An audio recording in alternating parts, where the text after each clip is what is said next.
This is an introductory video to restriction endonucleases. I'm just basically going to talk about in this video what they are, where they come from, what they do, and why they have such weird names, kind of like the nomenclature, how you actually name these restriction endonucleases. So let's start with the what. They're just enzymes that cleave DNA at specific sequences. So we'll just put cleave just means cut. Specific sites. Where they come from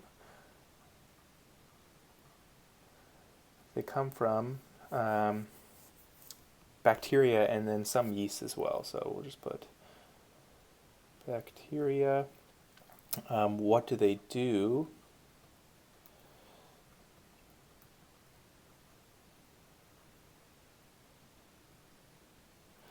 They act as kind of like, I don't want to say an immune system, but they kind of prevent infection by DNA viruses. So for a bacteria, if some sort of phage were to inject its DNA, a restriction endonuclease would cut the DNA, which I'll explain in a sec how that actually works. But we'll just put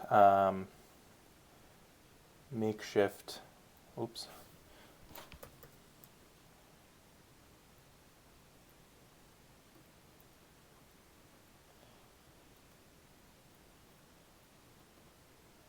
Makeshift immune system.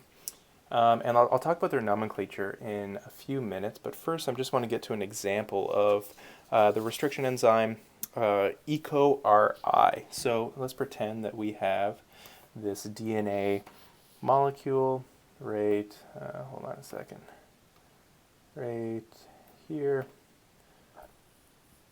and here.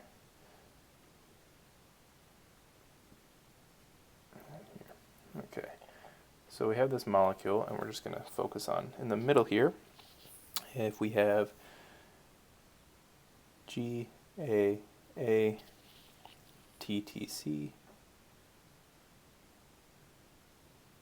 and on the opposite side, obviously this is complementary and anti-parallel. So wherever you have a G, you have a C. Where you have an A, you have a T, A, G. Okay, so the restriction endonuclease, EcoRI, targets a specific sequence like this, and it cuts always in between the G and the A, and in between the A and the G, or the G and the A on the opposite side. And I just want to label these really quick. This is the 5', 3', 5', 3' ends.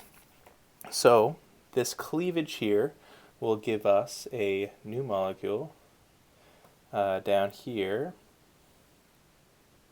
that will look like this. So you'll have a 5' with a G, a 3' with a C, T, T, A, and on this top one you'll have the A, T, T, C, 3', and then the G, 5'.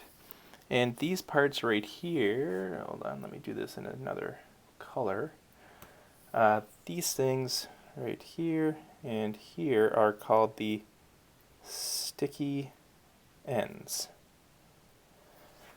So those are kind of just the sticky. I'll talk about the sticky ends in more detail, but they're they're overhanging 3' ends, and they kind of help molecules form new bonds with other molecules, and it makes it easy for scientists to inject new DNA if they were to do an experiment where they used a plasmid, which once again I'll get into an experiment like this in a couple of videos.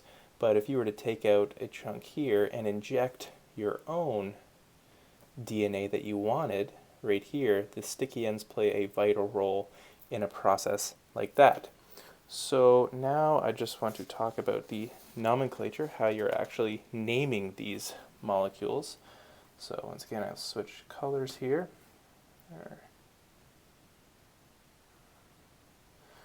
There we go.